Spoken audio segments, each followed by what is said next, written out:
Ferran Torres, il doit partir du club. Ferran Torres, dégage, dégage. À partir de maintenant, je vais en faire une affaire personnelle.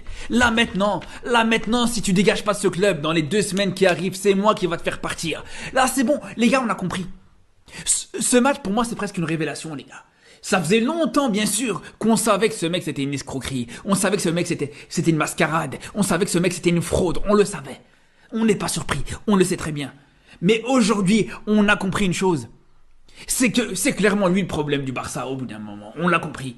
On l'a compris. Au bout d'un moment, c'est lui qui est en grande partie responsable de la plupart des problèmes de ce club. On va être honnête, les gars. Alors, je vais même pas vous parler du fait que si la situation financière du club elle est catastrophique actuellement, c'est en grande partie à cause de lui, à cause de cette raclure, à cause de cette fraude qui nous a quand même coûté 70 millions, les gars. Ça, c'est déjà une première chose. Mais une deuxième chose, les gars, c'est qu'au-delà de l'aspect financier, sportivement, les gars, ce joueur, c'est un poison. Ce joueur, on l'a bien compris, les gars. C'était le jour et la nuit, aujourd'hui. C'était le jour et la nuit entre le moment où Ferran Torres était sur le terrain et quand Ferran Torres, il est sorti. À partir de ce moment-là, les gars, pour moi, l'équation, elle est simple. Il doit partir.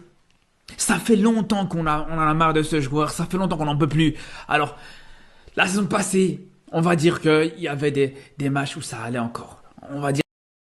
Le Barça d'Hansi Flick enchaîne une 3e victoire d'affilée en championnat. Le Barça fait 3 sur 3, 9 points. Franchement, en toute honnêteté, c'est un Barça qui en ce moment est en train de nous charmer. C'est une équipe qui est en train de bien performer et ça, c'est quand même un paradoxe. Pourquoi? Parce que quand on voit la cacophonie, le bordel qu'il y a au niveau de la direction, c'est ce matin. C'est ce matin avant le match que Dani Olmo, ils ont réussi à l'enregistrer. Heureusement qu'ils l'ont enregistré parce que Dani Olmo, il est rentré en 2e mi-temps. Il a sorti une top performance. Donc, à un moment donné, ce Barça-là, malgré tout le bordel qu'il y a, c'est un Barça qui joue franchement de manière sereine. Le Barça vient aujourd'hui face au Rayo Vallecano. Si je ne m'abuse, le Rayo Vallecano est une bête noire du Barça. Le Barça a du mal à gagner à Vallecas et de temps en temps, le Rayo Vallecano va au Camp Nou pour les fatiguer. Donc du coup, franchement, on va être très très sérieux au Camp Nou ou à Montjuic, je sais pas. Attends, voyons voir.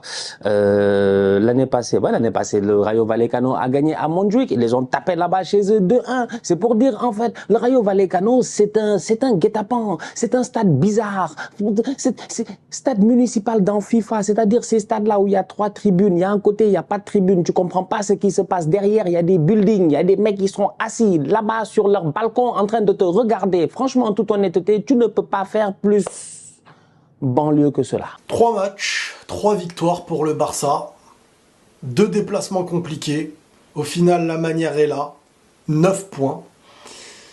Dani Olmo, on en avait parlé ou pas, les gars? Je sais pas si vous vous rappelez. On en avait parlé, hein. Sharingan, maudit Sharingan. Il me fait pas plaisir.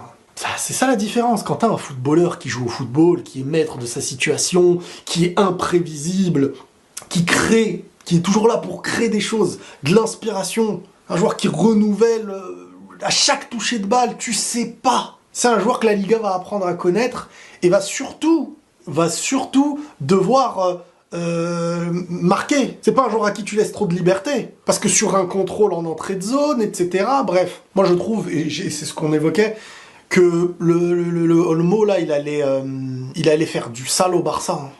Il allait faire du sale, vraiment. Il allait faire vraiment du bien. Football espagnol, il connaît la culture. C'est un football qui lui convient parfaitement. Des joueurs qui contrôlent, qui jouent au pied, qui combinent.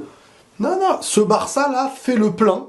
3 matchs et, comme je vous dis, ils font le plein de confiance. C'est dur de bouger dans un championnat, une équipe leader qui est plein de confiance, quand toi tu te poses plein de questions. Entre les deux, ça a été juste ignoble. Mais c'est pas que ça, parce que finalement, dans tes passes, t'avais du mal à te trouver. Et je pense notamment à Rafinha. En première mi-temps, Rafinha, pour moi, n'est pas dégueulasse, mais c'est compliqué pour lui. Il y a une occasion où il y a Lamine Yamal qui est tout seul. Il a une mauvaise vision, il veut accélérer tout seul au lieu de donner la balle. Il y a des passes qui sont mal données parce que Ferran n'est pas à sa place, parce que Lewandowski décroche beaucoup trop. Donc, en fait, moi, tout ça, je l'explique par, encore une fois, un manque de cohérence dans ce collectif de base. L'équipe n'était pas totalement cohérente. Parce que tu avais un Lewandowski aujourd'hui qui faisait que de décrocher, mais frérot, à un moment donné, reste devant. Ce que te demandent tes coéquipiers, ce que te demande Hansi Flick, c'est de marquer. Reste devant. Pourquoi tu te comportes comme si tu étais un numéro 10? Tu n'es pas Benzema. Tu n'es pas ce boy. Aujourd'hui, les vannes décrochées, quand tu lui mettais des ballons, il les rendait tous à l'adversaire. Il te faisait des gestes de danse classique pour dévier des ballons, pour essayer de jouer en pivot. Tu ne sais pas bien le faire. Des fois, tu réussis, mais là, non. Ce n'est pas ce que ça te demande. Rafinha est dit, c'est à Rafinha de porter la balle et de jouer vers l'avant. Parce qu'au final, quand le Barça arrivait à avancer et que justement ça avançait avec Koundé, Lamine Yamal et que Lamine Yamal ramenait du danger, parce que c'était l'un des seuls à ramener du danger sur la première mi-temps, quand il centrait, il n'y avait personne. Il n'y avait personne, les vannes étaient déjà en retrait. Et ça, je le répète déjà depuis un moment, Lewandowski doit rester devant. Il faut arrêter de décrocher. Il faut qu'il pèse sur la défense. Son apport au milieu ne sert à rien. Et forcément, Lamine Yamal, lui, en première mi-temps, pour moi, fait partie des seuls joueurs qui ont été très bons. Et Lamine Yamal a fait son taf. Il a ramené du danger, il a essayé de dribbler, il a réussi à dribbler, il a tenté des tirs. Mais encore une fois, quand il arrivait à dribbler, il n'y avait personne qui demandait. Il n'y avait pas de solution. Parce que forcément, ça manquait de mouvement, parce que les appels n'étaient pas bons, parce que des joueurs n'étaient pas à leur poste. Donc c'était compliqué de ramener du danger.